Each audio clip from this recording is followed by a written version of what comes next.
Hi friends, कैसे हैं आप सब। आई होप आप सभी अच्छे होंगे। चलिए आज हम लेकर आए क्लास 11th की इंग्लिश का जो चैप्टर नंबर हमारा 1 चल रहा था उसका पार्ट नंबर 2। तो चलिए आज हम शुरू करते हैं वीडियो का पार्ट नंबर 2। तो यहाँ पर कैसा है कि हम सेंटेंस देखते हैं। दूसरा पैराग्राफ जो है आपका, she had always been short and fat and slightly bent, यानी बेसदैव। सी हैड ऑलवेज, बेसदैव, बी शॉर्ट, छोटी, and fat and slightly bent, यानी मोटी तथा थोड़ी सी झुकी हुई थी। स्लाइड इवेंट का मतलब थोड़ी सी झुकी हुई थी। हर फेस बाजी criss cross of wrinkles running from anywhere to anywhere, कि उनके चेहरे पर जो झुर्रियाँ पड़ी हुई थी। हर फेस बाजी क्रिस क्रॉस, उनके चेहरे पर जो झुर्रियाँ पड़ी हुई थी जो एक दूसरे को काटते हुए कहीं से कहीं, एनीवेयर टू एनीवेयर, कहीं से कहीं तक जाती थी।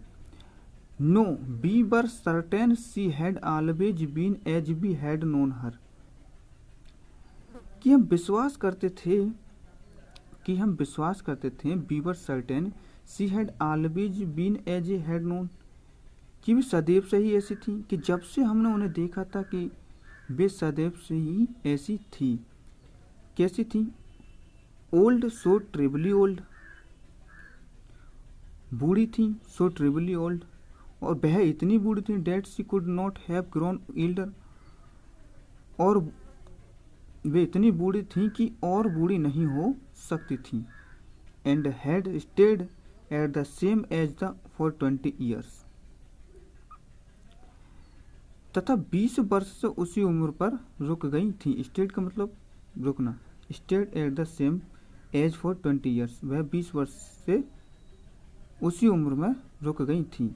She could never have been pretty, वे कभी सुंदर नहीं हो सकी होंगी। मेरे हिसाब से वे कभी सुंदर नहीं हो सकती, ऐसा राइटर कहता है।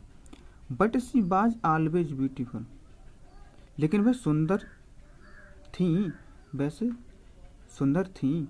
She hopped about the house in spotless white with one hand resting on her waist to balance her stoop and the other telling the beads of her rosary.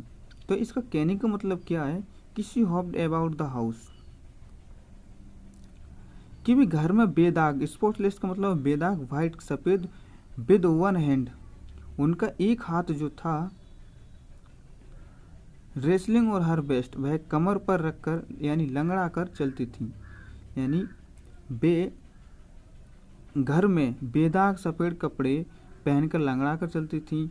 और यहाँ पर क्या है कि wrestling on hand best to balance her stoop, और अपने कुबड़ को संतुलन बनाए रखने के लिए वे एक अपना हाथ जो है कमर पर रख ली थी। यानी बैलेंस टू स्टूप, स्टूप मतलब कुबड़, अपने कुबड़ को संतुलन करने के लिए अपना एक हाथ जो है कमर पर रखती थी। Other telling the beads on rosary, वह दूसरे हाथ से माला फेरती थी। बीट्स ऑफ हर रोजरी मतलब माला को फेरती थी।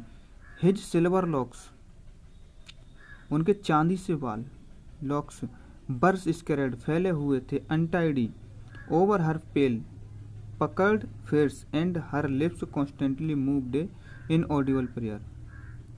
उनके चांदी से जो बाल थे उनके पीले, वन हर पेल, पकड़ फेस, पीले और झुर्रियों वाले चेहरे पर बेढंग तरीके से फैले हुए थे। सेक्रेट, स्कैटर्ड का मतलब फैलना, अनटाइडी, बेढंग संग से फैले हुए थे, मतलब एक कोई सीक्वेंस नहीं, बेढंग रूप से फैले हुए थे। अब बढ़ते नेक्स्ट क्या है कि एंड और हर लिप्स, जो उनके होठ थे, कॉन्स्टेंटली निरंतर, मूव्ड इन एक इनऑडिबल, और जो इनऑडिबल का मतलब चुपचाप प्रार्थना करते हुए हिलते रहते थे। उनके होठ जो थे कॉन्स्टेंटली हिलते नजर आते थे। मूव्ड इन इनऑडिबल यानी चुपचाप प्रेयर करने, प्रार्थना करने में हिलते नजर आते थे। यस, हाँ, शी वाज ब्यूटीफुल, वे सुंदर थी। She was like the winter landscape in the mountains, वे सुंदर थी। वे शीतकाल में पहाड़ी बुदृश्य सी थी। यानी शी वाज लाइक, वे लगती थी, she winter landscape in the mountains, और वे शीतकाल में पहाड़ियों भूदृश्य थी। An expanse of pure white serenity, breathing peace and contentment, यानी स्वस्थ, श्वेत, शांत, फैला हुआ क्षेत्र जहाँ शांति व संतोष का वातावरण था, वे ऐसे लगती थी। कैसे लगती थी?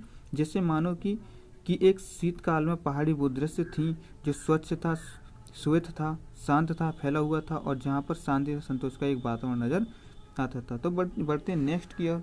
तो नेक्स्ट क्या है कि my grand father and I were good friends. मेरी दादी और मैं अच्छे मित्र थे। मेरी दादी जो थी और मैं जो थे दोनों आपस में अच्छे मित्र थे। My parents left me with her when they went to live in the city and we were constantly together.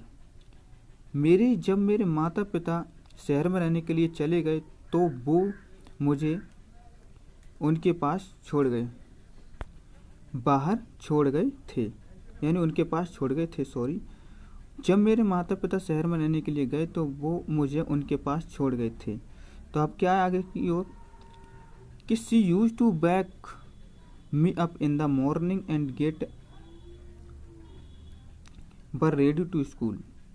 वे मुझे सवेरे को उठाती थी तथा स्कूल के लिए तैयार करती थी, यानी रेडी फॉर स्कूल, स्कूल के लिए तैयार करती थी, गेट उठाती थी और स्कूल के लिए तैयार करती थी। She said her morning prayer in monotonous sing a song while the bathed and dressed me in the hope that I would listen and get to know it by heart. जब भी मुझे स्नान कराती थी, she bathed and dressed me, और मुझे कपड़े पहनाती थी तो अपनी नीरस तरीके से गाया करती थी, यानी मोनोटोनस यहाँ पर है। शी हैड मॉर्निंग प्रेयर्स, और वे गाया करती थी मोनोटोनस, एक नीरस तरीके से सिंग सॉन्ग गाया करती थी। किस लिए?